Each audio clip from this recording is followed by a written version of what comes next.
হাসিনা কাছে যে উই যা বলে তা নাকি করে, শুনেন।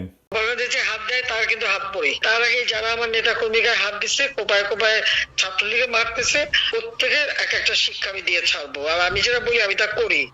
কখনো করিছে, কখনো করে নাই। আমি ইতিহাসে গেলাম না, মেলা ইতিহাস আছে, মেলা কিচ্ছা কাহিনী আছে।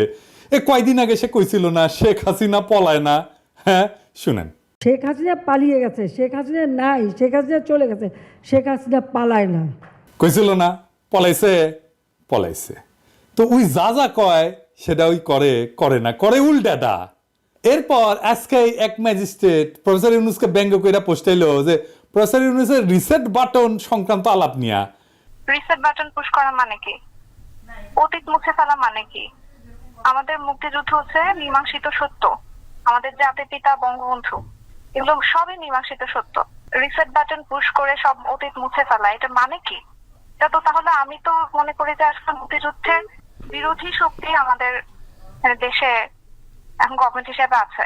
আমি হচ্ছে মুক্তিযুদ্ধের পক্ষের শক্তি। বাংলাদেশ দাঁড়িয়ে আছে 30 লক্ষ শহীদের রক্তের ওপর, ঠিক আছে? 30 লক্ষ শহীদের রক্তের বিনিময়ে আমাদের দেশটা স্বাধীন হয়েছে। এই 30 লক্ষ শহীদ রিসেট বাটন পুশ করলে কি এই 30 লক্ষ শহীদ ফিরে আসবেন?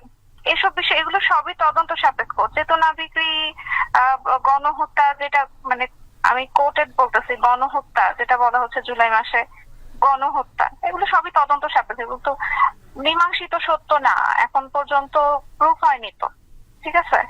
বিচার হোক, প্রমাণিত হোক, তারপর দেখা যাবে। কিন্তু যেটা মীমাংসিত সত্য সেটাকে তো কেউ মুছে ফেলতে পারে না। আমার কথা হচ্ছে এটাই। এই এই সোনামণি বসো, জান তুই টেকে সহান নতুন নতুন যারা এটা শোনেন না, এডিটর সাহেব প্রফেসর ইউনুসের রিসেট বাটন সংক্রান্ত আলাপটা ভয়েস অফ আমেরিকার সাক্ষাৎকার থেকে শোনান না, ওই অংশটুকু শুধু কি কইছিলেন প্রফেসর ইউনুস।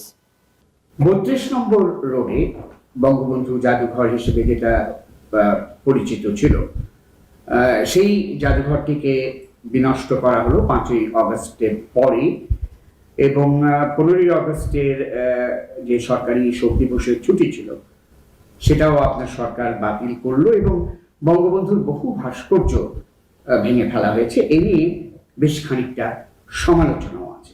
তো দীর্ঘদিন ধরে বাংলাদেশের জাতির জনক হিসেবে বঙ্গবন্ধু শেখ মুজিবুর রহমান স্বীকৃত। এ ব্যাপারে আপনার সরকারের দৃষ্টিভঙ্গি কি? আপনি পুরনো দিনের কথাবার্তা বলছেন, এর মধ্যে একটা গণ অভ্যুত্থান হয়ে গেছে, আপনার মধ্যে স্মরণে নেই। এর মধ্যে আপনি এমনভাবে কথা বলছেন যেন এইসব ঘটনা ঘটেই নেই। কাজে নতুন ভঙ্গিতে যা হচ্ছে সেটাকে দেখতে হবে। তো কত ছেলে প্রাণ দিল সেটা নিয়ে আপনার কোনো প্রশ্ন নাই, কেন প্রাণ দিল। হ্যাঁ, কাজে ওগুলো আসুক। তারপরে এই যে প্রথম স্বীকার করতে হবে যে তারা বলেছে, ছাত্ররা বলেছে যে আমরা রিসেট বাটন পুশ করেছি, এভরিথিং ইজ গন, অতীত নিশ্চিতভাবে চলে গেছে।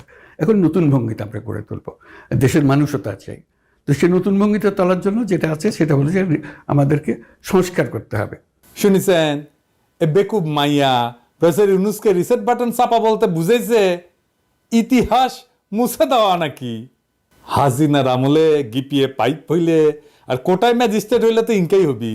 রিসেট বাটন এই মেটাফোর বা এই রূপকটা রাজনৈতিক পরিভাষায় একটা খুব ইন্টারেস্টিং ব্যবহার আছে, জানেন এটা কি?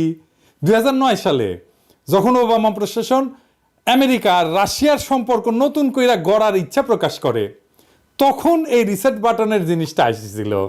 এর মানে হইতেছে যে আগে আমাদের যত গ্যাঞ্জাম ট্যাঞ্জাম ছিল না, এগুলোর পাশে সরাই রেখা নতুনভাবে কূটনৈতিক সম্পর্ক তৈরি করার জন্য দুই দেশ সম্মত হয়েছিল। এইটা ইতিহাস মুছে ফেলার রূপক না। রিসেট বাটন মানে হইতেছে সম্পর্কের পুনর্গঠন এবং উন্নতির জন্য নতুন প্রচেষ্টা। এই হিলারি ক্লিন্টন এবং রাশিয়ার পররাষ্ট্রমন্ত্রী ওই যে সের্গেই লাভারভ আছে না, এই হিলারি ক্লিন্টন লাভারভরে রিসেট বাটন উপহার দিছিল, যা এক নতুন কূটনৈতিক সম্পর্ক সূচিত করার প্রতীক হিসেবে ব্যবহৃত হয়েছিল। এডিটর সাহেব ভিডিওটা না দেখান না, মূর্খ মায়ারে দেখেছেন? যখন প্রফেসর ইউনুস বাংলাদেশ প্রসঙ্গে রিসেট বাটন উল্লেখ করছেন তখন এই কথাই বলছেন উনি যে নতুন সামাজিক এবং রাজনৈতিক সূচনা করার সময় এসছে। তিনি এটাই বলছেন আগের ব্যর্থতা থেকে শিক্ষা নিয়ে নতুন রাজনৈতিক এবং সামাজিক সম্পর্ক পুনঃস্থাপন করা। এই রূপক কোনোভাবে ইতিহাস বুঝে ফেলার ইঙ্গিত দেয় না, বরং নতুন পরিবর্তনের মাধ্যমে সমাধান খোঁজার কথা বলছেন। এই যে হাসিনার আস্ফালন, এই যে প্রশাসনের আস্ফালন, হাসিনা লীগের আস্ফালন, এ সমস্ত শুরু হয়েছে, হাসিনা ক্যাডারের আস্ফালন, এ সমস্ত কিসের লক্ষণ? এসবই লক্ষণ হচ্ছে প্রফেসর ইউনূসের দুর্বল প্রশাসনের। স্যার একটা কথা কই, প্রফেসর ইউনূসরে কইতেছি, ক্ষমতাকে প্রকাশিত করতে হয়। আপনার প্রশাসনকে হাসিনার ইন্ডিয়া আর ইন্ডিয়ান লেসপেন্সাররা দুধভাত মনে করতেছে। ইন্ডিয়ারে তার সাথে সাথে হাসিনারে আর তার লেসপেন্সারদের চাপে না রাখলে এই ঝামেলাগুলো করতেই থাকবে, একটার পর একটা ঝামেলা আসবে, যতক্ষণ পর্যন্ত আপনি আপনার ক্ষমতা না দেখাইবেন। জনগণ আপনার সাথে আছে, আপনার ক্ষমতা দেখাতে সমস্যা কোথায়? হাসিনা তো দূর কি বাত, হাসিনার পোলা মাইয়া বাংলাদেশে ফিরতে পারবে না কোনোদিন, কিন্তু ওরা আওয়াজ দিবে। এখন আসেন এই আলাপটা করি যে কেমনে ইন্ডিয়া আর হাসিনারে চাপে রাখবেন। ইন্ডিয়ারে বলতে হবে যে হাসিনা কিভাবে ইন্ডিয়াতে আছে, ইন্ডিয়াকে বলতে হবে সে কেন হাসিনাকে আশ্রয় দিছে, ইন্ডিয়ান অ্যাম্বাসাডারকে ডাইকা জিজ্ঞেস করতে হবে কেন ইন্ডিয়ান মিডিয়া বাংলাদেশি বিরোধী প্রচারণা চলতেছে, আর কেনই বা ইন্ডিয়া বাংলাদেশের আভ্যন্তরীণ রাজনীতিতে হস্তক্ষেপ করেছে। আমাদের ব্যাপক প্রচার করা দরকার সুখরঞ্জন বালিকে কিভাবে হাইকোর্টের সামনে থেকে ঢাকার অপহরণ করার পরে তারে ভারতের কারাগারে পাওয়া যায়, বিএনপির সালাউদ্দিন সাহেবকে কিভাবে ঢাকায় তার বাসা থেকে অপহরণ করার পরে ভারতের একটা শহরে পাওয়া যায়। দুইজনই তো বাংলাদেশ। এই মামলায় মোদিকে আসামি করা যাবে। চিফ প্রসিকিউটর বলছেন প্রমাণ পাওয়া গেছে যে ভারতের নাগরিক পুলিশের পোশাকে গুলি ছুটছে। বাংলাদেশে বিক্ষোভরত নাগরিকদের উপরে ভারতের পুলিশ বাংলাদেশি পুলিশের পোশাক পরে গুলি ছুটছে। এটা নিয়েও মামলা করতে হবে, হাউকাও লাগাই দিতে হবে সারা দুনিয়ায়। আমরা বলছি সারা দুনিয়ায়, আন্তর্জাতিক মিডিয়াতে বলছি, এটা বলি নাই কেন? এটা তো আমাদেরই দোষ। তখন ইন্ডিয়ার লেজ ও ঢুকে যাবে। প্রফেসর ইউনূসের সরকারকে হাসিনার কন্যা পুতুল এই যে বিশ্ব স্বাস্থ্য সংস্থা মনোনয়ন দিচ্ছে না, এটা বাতিল করতে হবে। প্রফেসর ইউনূসকেই করতে হবে। বাতিল করলে বিশ্ব স্বাস্থ্য সংস্থা কি করবে না করবে সেটা অন্য আলাপ, কিন্তু কাজটা করলে হাসিনা থমকাইতো। বিশ্ব স্বাস্থ্য সংস্থা একটা ঝামেলার মধ্যে পড়তো যে কেমন লোকরে আমরা বানাইছি, এবং আমরা চাপ অব্যাহত রাখতাম যে আমরা তো তার নমিনেশন প্রত্যাহার করছি। আমেরিকায় জয় কি করে, তার আয়ের উৎস কি, এই নিয়ে আমেরিকান সরকারের সাথে ডিল করতে হবে। আমেরিকান সরকারকে বলতে হবে তুমি ও ট্যাক্স ফাইল দেখো কি করে, ও কি করে খায়। জয় ঢাকায় মদ খাইয়া মাতাল হইয়া গাড়ি চালাইতে গিয়া রাস্তায় গাড়ি চাপা দিয়া মানুষ মারিছিল খালেদা জিয়ার আমলে। ওই খুনের মামলা থেকে বাঁচানোর জন্য হাসিনা ওরে আমেরিকা পাঠায়। ওই মামলাটা এখন করতে হবে। ঘটনার বিস্তারিত শফিক রেহমান ভাই দিতে পারবেন, উনি ঢাকাতে আছেন, সবকিছু দিতে পারেন, উনি ঢাকাতেই আছেন। উনার সাহায্য নিয়ে মামলা দেন, তারপর ওরে নিয়ে আসেন বাংলাদেশের দৌড়ের উপরে রাখেন, আর প্রশাসন হাসিনার লেসপেন্সারদের দৌড়ের উপরে রাখেন। ওই মাইয়া কয় 30 লক্ষ শহীদ, এটা মীমাংসিত বিষয়। ওই মাইয়া কোত্থেকে জানছে? আমি হচ্ছে মুক্তিযুদ্ধের পক্ষের শক্তি। বাংলাদেশ দাঁড়িয়ে আছে 30 লক্ষ শহীদের রক্তের ওপর। আমাদের মুক্তিযুদ্ধ হচ্ছে মীমাংসিত সত্য। আমাদের জাতির পিতা বঙ্গবন্ধু, এগুলো সবই মীমাংসিত সত্য। তাতেই যদি মীমাংসিত হয়, জাতিসংঘ গণহত্যার স্বীকৃতি দেয় না কেন? আর কি কয়? চেতনা বিক্রি, গণহত্যা, যেটা মানে আমি কোর্টেড বলতেছি, গণহত্যা যেটা বলা হচ্ছে জুলাই মাসে গণহত্যা, এগুলো সবই তদন্ত সাপেক্ষ, কিন্তু মীমাংসিত সত্য না। এখন পর্যন্ত প্রুফ হয়নি তো, ঠিক আছে? বিচার হোক, প্রমাণিত হোক, তারপর দেখা যাবে। এই যে জুলাই আগস্টে যেই গণহত্যা হইল, যে হত্যাকাণ্ড করলো, এটা নাকি কোনো প্রমাণ নাই। চিন্তা করেছেন কেমন জাউরায় মাইয়া, কেমন শয়তান। এই বদমাইশ বাংলাদেশের সরকারের চাকরি করে। এদের দৌড়ের উপরে রাখার বদলে প্রফেসর ইউনূসের মহান উপদেষ্টারা কি করিচ্ছে, আসেন একটু দেখি। এই নিউজটা দেখেন। তো সাহেব, আপনি কি পণ করেছেন যে আপনি আমাদের কথা শুনবেন না? এই হারামজাদারে কেন আপনি মালয়েশিয়া থেকে পোল্যান্ডে রাষ্ট্রদূত করে পাঠাচ্ছেন? ছিল মালয়েশিয়াতে, এশিয়াত, ওকে ইউরোপে পাঠাচ্ছেন। এই লোক মালয়েশিয়া কি করেছিল জানেন? গত অভ্যুত্থানে যারা মিছিল সমাবেশ করেছিল মালয়েশিয়া, তাদের সন্ত্রাসী আখ্যা দিয়া মামলা দিছিল মালয়েশিয়া পুলিশের কাছে। তো সাহেব, আপনার সাহস দেখে তো আমি শ্রদ্ধা হয়ে গেলাম। হ্যাঁ, আপনার তো কলজাত বহুত সাহস তো সাহেব। হ্যাঁ, বহুত সাহস দেখতেছি আপনার। সাহস করলে হান্দাই দেব। তো সাহেব পাঠাইতেছেন ইউরোপে, যেটি আমি আছি। হ্যাঁ, পাঠান পাঠান, আমি যামু নিজে। ও আমি বাংলাদেশ এমবেসির ভিতরে পিটামু, তারপর নিজের হাতে ওর প্যান্ট খুলাই শীতের মধ্যে রাস্তার বাইক করে দিব। পাঠান দেখি আপনার কত বড় সাহস, পাঠান কত বড় ক্ষমতা আপনার দেখি। তো সাহেব, আমি কামলা দিয়া কাজ করি না, নিজের হাতে করি। পাঠান, যদি সাহস থাকে আপনার ওপেন চ্যালেঞ্জ দিলাম, ওরে আপনি পোল্যান্ডে পাঠান।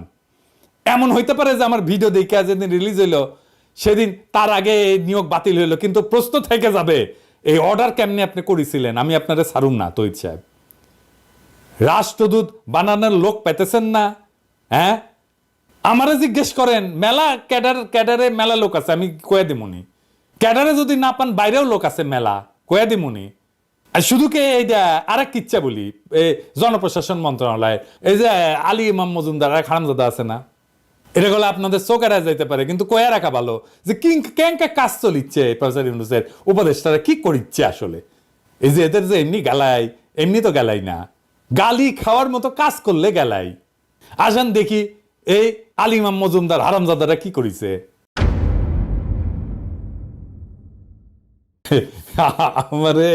আমার এক সম্মানিত আপা, যিনি আমার প্রফেসর ইউনূসের উপদেষ্টা মন্ডলীর উপদেষ্টা বটে, উনি আমারে কইছেন, নাম কইতেছি না, উনি আমারে ফোন করে কইলেন যে পিনাকি তোমারে আমি এটা বকা দিব। তো আমি কইলাম আমি বুঝছি আপা, আপনি কি কইবেন, বকা দেওয়া লাগবে না, আমি বুঝে গেছি। তা আপা তো আমার ছাড়বেন না, উনি বকা দিবেনি। তো আমি কইলাম আচ্ছা ঠিক আছে দেন আপা, আপনি যখন হাউস করেছেন দেন, না বকা দেন। তুমি এইভাবে ওয়াহিদুদ্দিন মাহমুদ সাহেবের গালাইলা, পিনাকি একজন বয়স্ক মানুষ, এইভাবে গালাইলা তুমি, আমি তো চিন্তা করতে পারতেছি না তুমি ইনকা করে গালি দিবার পারো। সি পিনাকি, এইভাবে এত বয়স্ক মানুষ, আমার একজন কলিগ, তারে তুমি এইভাবে গালি দিলা, আর গালি দিবে না কথা দাও। তো আমি ওনারে কথা দিলাম আবারে, তো এখন কথা দিয়া ফাইসা গেছি। নয়তো আলী ইমাম মজুমদার কাছকে এমন গালি দিলাম হিনি, ওই 1 মাস না পাক থাকলে হইনি, বেঁচে গেলা আলী ইমাম মজুমদার। তো কেন গালি দিমো? এ আলী ইমাম মজুমদার প্রফেসর ইউনূসের ডুবাইতে একাই যথেষ্ট। ওই ওর প্রশাসন, জনপ্রশাসন ক্যাঙ্কা করে চালাচ্ছে দেখেন। এই যে রাজুকের চেয়ারম্যান মেজর জেনারেল সিদ্দিক, ওরা বরখাস্ত করেছিল, 3 দিনের মধ্যে আবার পুনর্বহাল করেছে। ও বাদ দিছিল কেন তাইলে? আর নতুন করে নিয়োগই বাদ দিল কেন? এটা তো প্রফেসর ইউনূসের ডাইকা জিজ্ঞেস করতে হবে যে মজুমদার সাহেব, সামে কাটা মজুমদার, তুমি যে ওরে দিলা, ওরে বরখাস্ত করলা, কেন করেছিলা? এবার বলো যে তোমার যে আবার দিলা, কেন দিলা? কি অ্যানালাইসিস করো? এটা কি উৎসরি তোর বিয়া যে ইচ্ছা হইলো বাদ দিলাম, ইচ্ছা হইলো আবার ঢুকাইলাম? ওই সিদ্দিককে জানেন, ওই দুর্নীতিবাজ জেনারেল তারেক সিদ্দিকের ঘনিষ্ঠ ছিল। ওই রাজুকের চেয়ারম্যান হওয়ার জন্য শেখ রেহানাকে নাকি 50 কোটি টাকা অগ্রিম দিছিল, শোনা যায় আর কি, সত্য মিথ্যা জানি না। ওই আবার করছে কি, ওর গুলশানে একটা সরকারি বাড়ি আছে, ওটা সংস্কারের জন্য 2.5 কোটি টাকা বেশি খরচ করেছে, পাবলিকের টাকা 2.5 কোটি টাকা বাড়ি সংস্কারের জন্য খরচ করেছে। তো আবার নিয়োগ দিছে কেন জানেন? এই ঘটনা জানেন? আমি সত্য মিথ্যা জানি না, শুনি বাতাসে যেগুলো ঘুরে বেড়ায় আর কি। ওই বরখাস্ত হওয়ার পরে ওই যে জেনারেল বেলাল আছে না, ওই যে সাবেক সেনাপ্রধান, ওই যে মেয়র আনিসের বড় ভাই আর কি, ওর অনুরোধে সশস্ত্র বাহিনীর প্রধান তাকে পুনর্বহাল, মানে ওয়াকার সাহেব, এদের পুনর্বহাল করতে পদক্ষেপ নেয়। তো ওই যে আনিসুল হকের তো ভাই, আর এই বেলাল সাহেব আনিসের ব্যবসা যেটা আছে না মোহাম্মদী গ্রুপ, ওটার দেখাশোনা করছে এখন। আর ধারণা করা যাচ্ছে যে মোহাম্মদী গ্রুপের রাজুকের একটা আসন্ন প্রকল্পে একটা ব্যবসায়িক স্বার্থ আছে, যার জন্যে সিদ্দিককে চেয়ারম্যান হিসেবে থাকতে হবে। তো আলিমাম, আপনারা তো আপার সম্মানে কিছু কইলাম না, তো ট্যাকে টুকে কত পাইছেন? হ্যাঁ, বেলাল সাহেবের কাছে থেকে কবে না? হ্যাঁ, আমি কাউরে কমু না, সত্যি কথা কইতেছি, আমি কাউরে কমু না। ইনবক্সে আসেন, ফয়সলা করে ফেলি, একা একা খালি খেলে হবি টাকা টুকা, হাঙ্কেটা না দেন, মিলমিশ করে খাই। আপাতত বুড়া উপদেষ্টাদের গালি দিতে নিষেধ করেছে, কিন্তু রাজুকের চেয়ারম্যান তো গালি দিতে নিষেধ করে নাই। এ চেয়ারম্যান, ভালোই চেয়ার ছাড়া যাও, নয়তো গোয়াত তারাবাতি জ্বালে ওই তারেক সিদ্দিকের কাছে পেটে দিব, এটা রকেট জ্বালা, তারাবাতির সাথে একটা রকেট দিয়া ওটা আগুন দিয়ে দিব, একেবারে এক চান্সে সিদ্দিকির কাছে চলে যাবে, পেটে দিব কলে। হ্যাঁ, আর জেনারেল বেলাল, আমি কলে নজর রাখিছি, হ্যাঁ, কোন কাজে ধরিছেন রাখিছেন, ধরবার পারলে না এক করে দিমু কলে, খুব খেয়াল। আর কি করিচ্ছে? আর করিচ্ছে হচ্ছে সত্যিকারের যারা ফ্যাসি বিরোধী অফিসার আছে প্রশাসনে, ওদের পিছে লেগে দিছে ইন্ডিয়ান এজেন্টদেরকে। ক্যাঙ্গা করিয়া আসে না দেখি একটা। এই যে কালবেলার এই নিউজটা দেখেছেন না, জনপ্রশাসন মন্ত্রণালয়ের সিনিয়র সচিব মোখলেসুর রহমান এবং 2 জন যুগ্ম সচিব জিয়াউদ্দিন আহমেদ এবং আলী আজম, ওরা নাকি দুর্নীতি করেছে, এটা নাকি হোয়াটসঅ্যাপে নাকি যে মেসেজ চালাচালি করেছে, ওটা আবার ওরা নাকি পাইছেও। হ্যাঁ, এইটা এই কালবেলা হইতেছে পুরা ইন্ডিয়ান এটা এবং আওয়ামীপন্থী একটা পত্রিকা। এবং এর ফলে বিভ্রান্ত হয়েছে মেলা মানুষ, আর কিছু মতলববাজ পত্র পত্রিকা তো আছেই, এবং অসত্য এবং অশুভ উদ্দেশ্য চরিতার্থ করার জন্য প্রোপাগান্ডামূলক এই খবরগুলো প্রচার করছে, প্রকাশ করছে। আমি কলে এইটা নিয়ে একজন আইসিটি বিশেষজ্ঞের সাথে কথা কইছি, এবং উনি আমারে নিশ্চিত করছেন, আমারে কনভিন্স করছেন। আমি পুরাটাই আর গেলাম না, যদি চান এটা দেখাইতে পারি একদিন, কিন্তু পুরাটাই ভুয়া। আর এই কালবেলা সম্পাদককে জানেন, এই সন্তোষ শর্মা, এই এডিটর সাহেব কটা ছবি দেখান না সন্তোষ শর্মার, দেখেছেন ছবিগুলা, পুরাই ইন্ডিয়ান মাল, তাই না? দেখেছেন না? তো উই যেটা ছাপবি সেটা বিশ্বাস করা যাবি কন্ত? বিশ্বাস করবেন না। ওই আমার নিউজও ছাপে, প্রচুর নিউজ ছাপে, আমি স্ট্যাটাস মারলে ওটাও নিউজ বেনে দেয়, বুঝছো? তো আমার নিউজ দেখলেও কালে বিশ্বাস করবেন না, এটা ওর ভাইবেন না আমার তেল দিচ্ছে জন্য ওর নিউজ বিশ্বাস করা লাগবি না। ও কালবেলার ধান্দা আছে, ওর ধান্দা হইতেছে আমার নিউজ ছাপে ওই রিডার টিডার নিবি, বুঝছো? তারপরে এই যে ইনকাত করে এই উল্টাপাল্টা কাজ করবি। প্রফেসর ইউনূসের সরকার আঙ্কেরের সন্তান, এই সরকারে আমরা শাসন করব, আদর করব, তাই করে বড় করব। কিন্তু এই সরকারকে উৎখাতের চেষ্টা যদি কেউ করে, বিপদে ফেলার চেষ্টা যদি করে, আমরা গলে ছেড়া দেব না, বুক দিয়ে সরকারকে আগলায় দেব। মাথার মধ্যে যদি শয়তানি প্রকল্প থাকে না, ঠাসি খেয়া থাকেন, বেশি তেরিবেরি কইরেন না, মাইর কলে একটা মাটিত পড়বে না, মাইন্ডিড পিনাকি ছুলে কলে জয় বাংলা।